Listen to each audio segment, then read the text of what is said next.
Buddy. Kath, did you ever think you'd be doing this? What, standing out in a January snowstorm freezing? No. Actually, I'm at Regional Contact. Oh, that. No, I had no idea I'd end up here. I think it's interesting the twists and turns that our lives take, and I You're think right. that is certainly true about our next guests.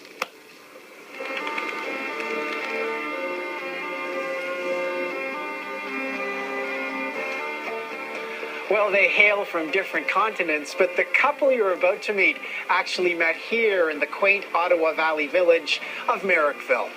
They have made this their treasured home, their chosen place of work, and created a wonderful world of metal and mud.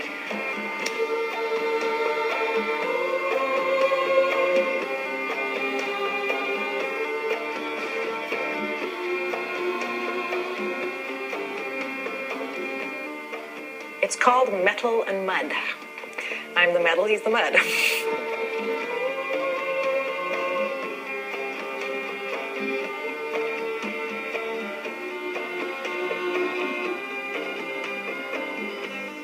For Heddy and Steve Sanger, happiness is housed within the walls of a century-old building in the heart of this village by the Rideau. Here, two artists, two partners in life and work, share time, space, and ideas. It works for us, and I know that it doesn't always work for everybody, but we seem to find our own areas and work alongside each other really, really well. We love each other's feedback. We both have a lot of respect for each other. We're across from each other, we're talking about each other's work, you know, it's feedback, constant feedback, which is always good.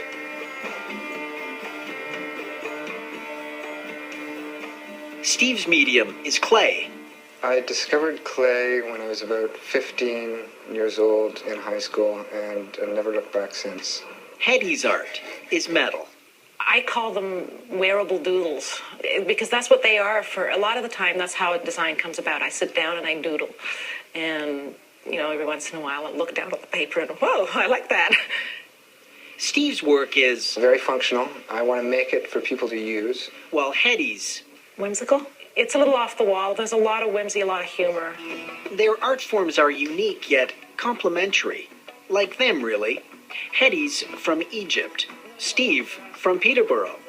Yet somehow these once distant souls found each other here and began a life together in Merrickville. That was a series of happenstance. I I originally came with another potter, actually, about 12 years ago. started out in Toronto when I first came to Canada. I apprenticed with him, stayed in the village for a couple of years, I moved from Toronto to Ottawa, left out to Vancouver. and then I decided I wanted to get out of the city and go to the country. Had no intentions of ever coming back. I ended up going to North Augusta, but that was a little too country.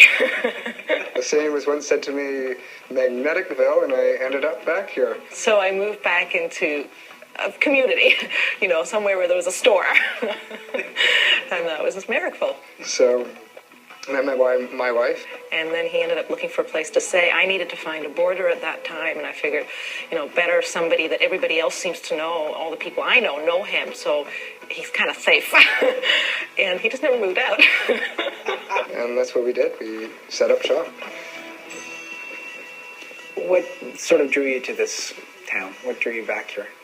I guess just the idea of community, being small enough, saying hello to your neighbors on the street, helping each other out, shoveling somebody's driveway when it needs to be shoveled, just not worrying about your kids during the summer, playing around, and just a really comfortable village to live in.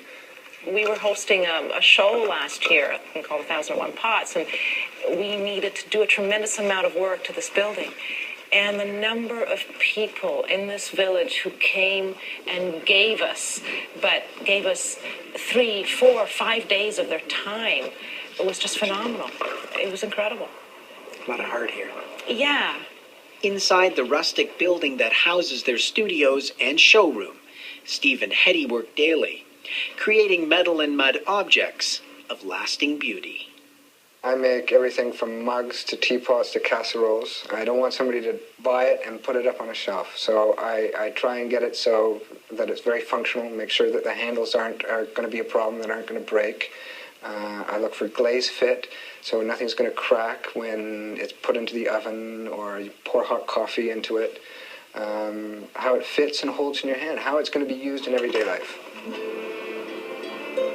I try and incorporate some interesting techniques. Some is like this piece that I use chattering, where when it's at a leather hard stage, or almost like a very hard cheese stage, I'll put it back on the wheel and I'll start carving the foot out as the wheel is turning. And I'll take a very wide trimming tool, and the tool will start bouncing on the surface and leave a pattern. And it's almost like a snowflake, because I don't know what it's going to be like until I stop the wheel, and everyone is different. I enjoy working with platters because I've started developing over the last couple of years is these landscapes and taking them and doing glaze over glaze with them, or wax resists. And they're a wonderful surface to work with because they're horizontal. I don't have to worry about the glaze sliding off them on the kiln, so I can just pile the glaze on. And the colors that come out, or the scenes, I don't know what's going to happen until I open the kiln. So it's like Christmas, and either I can chuck it over my shoulder, or I can put it on the shelf and I can appreciate it. Sculpting is one of my passions. I've loved it for years. It's something that I can ease into, spend a lot of time with. I'll take a piece, work on it for a couple of hours, and I can set it aside, go do some other work, and come back to it constantly. And the images that I can take and create out of a piece of clay, I really enjoy working with the media that way. This piece here that I've worked on has got dragons on the side, and it's something that I'm developing and slowly working with. You're now starting to play, and this is related to your sculpture, but with masks.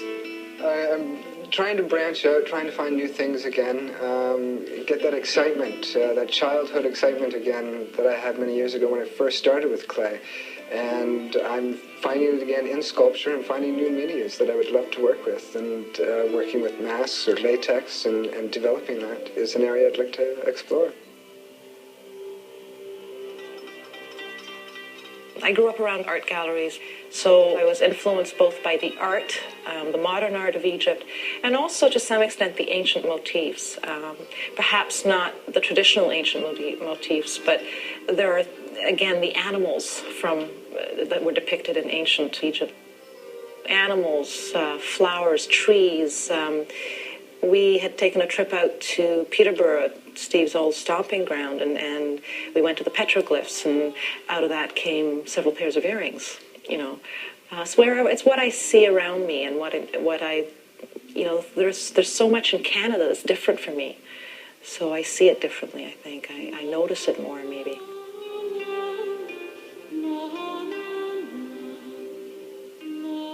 A lot of my work involves designs with people.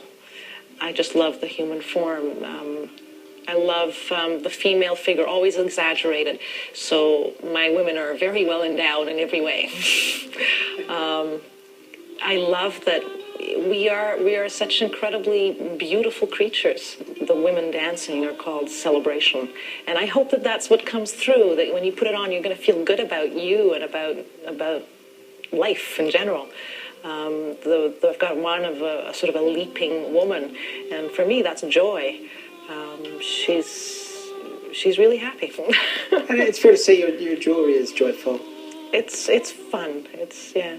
I hope so. I hope that's what comes across to people.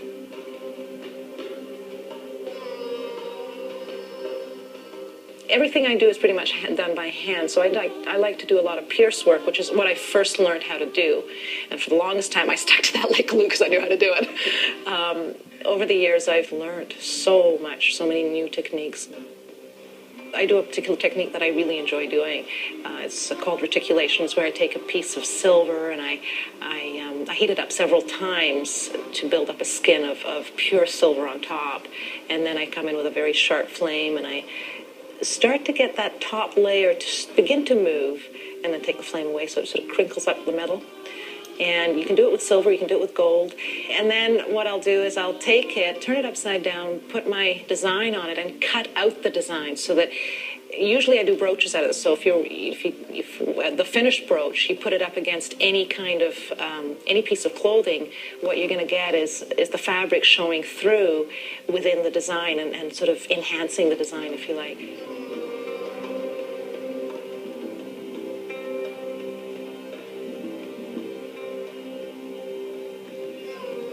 Do you feel a sense of a happy future here?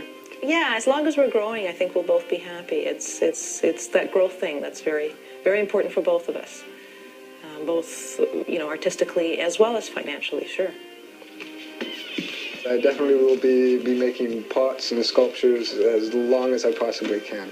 I couldn't stop myself from working with my hands, and the idea of constantly exploring and finding new things is a pleasure out of that.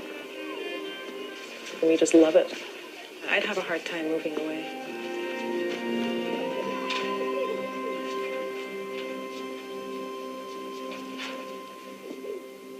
Well, that looks like one happy family. And one talented couple, too. We thank Heddy and Steve for the time. It was nice visiting with them.